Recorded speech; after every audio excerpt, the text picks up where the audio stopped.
Roland Bunot Abante at Shadow Ace, gaano na nga ba kahanda para sa semifinals qualifying round sa araw na ito? Ayon nga sa post ni Roland Abante, mga kabayan, please share and support. We need your votes and support. Please watch my live performance on Tuesday, September 12, 2023 at 5 PM Los Angeles, California.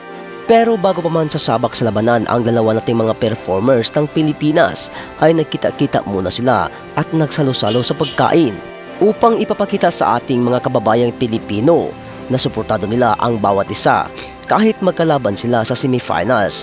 Ganyan ang ugali ng mga Pinoy. Very respectful, hospitality, at higit sa lahat, napakabait at matalino. Ganyan ang puso ng mga Pilipino. Mga kabayan, marami sa ating mga OFW ngayon ang nagtanong kung paano raw boboto. Well, mga kabayan, puntahan nyo ang link nvc.com/agtvote. Doon, mga kabayan, doon nyo makikita, lalong-lalo na ang USA at ang Puerto Rico.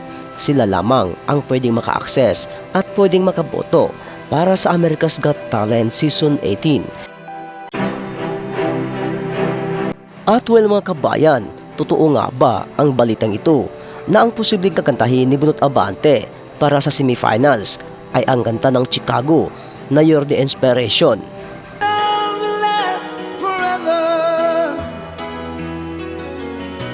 Pero gaya sa aking mga naunang nasabi, mga kabayan, na wala pa rin sa ating nakakaalam kung ano nga ba ang kanyang posibleng aawitin. Pero iisa lang din ang aking masasabi, mga kabayan, na pangit naman siguro na ipapakita at ipalam sa kampo ni Bunot Abante ang kanyang aawitin. Dahil panigurado, marami dito ang ating kababayan na OFW at ang mga nandito sa Pilipinas ngayon ang magre-react kung malalaman nila na ito ang kanyang aawitin. Pero take note, mga kabayan, na ito lamang ay isang rumor, kumbaga haka-haka lamang, at wala pa tayong konfirmasyon kung ito nga ba ang kanyang posibleng aawitin mamaya o kaya'y bukas dito sa Pilipinas. Kaya kaabang-abang ito, mga kabayan, dahil kung gaano kahanda itong si Bunot Abante, ay ganon din ang isang pambato ng Pilipinas na si Shadow Ace. At dito magkaalaman, mga kabayan, kung sino ang papalarin sa ating dalawang performer ng Pilipinas sa America's Got Talent Season 18 at papaboran ni Simon Cowell at ng tatlong hurado na kanyang makakasama. Ayon nga sa kahilingan ng ating mga ibang kababayan, lalong-lalo na ang mga OFW, na kahit isa man lang sa kanila na makapasok para sa Grand Finals ay okay na at isang karangalan para sa atin.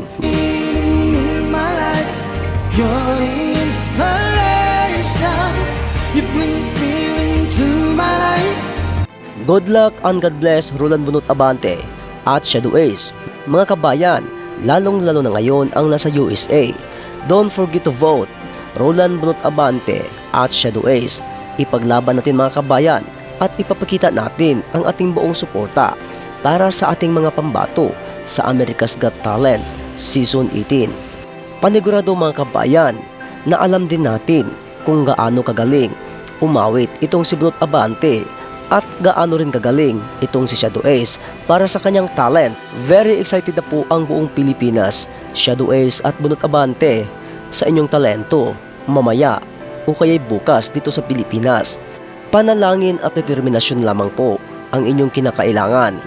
Ito rin po ang aming maibigay para sa inyo, sa inyong laban para sa America's Got Talent. Mabuhay kayo, mabuhay ang buong Pilipinas.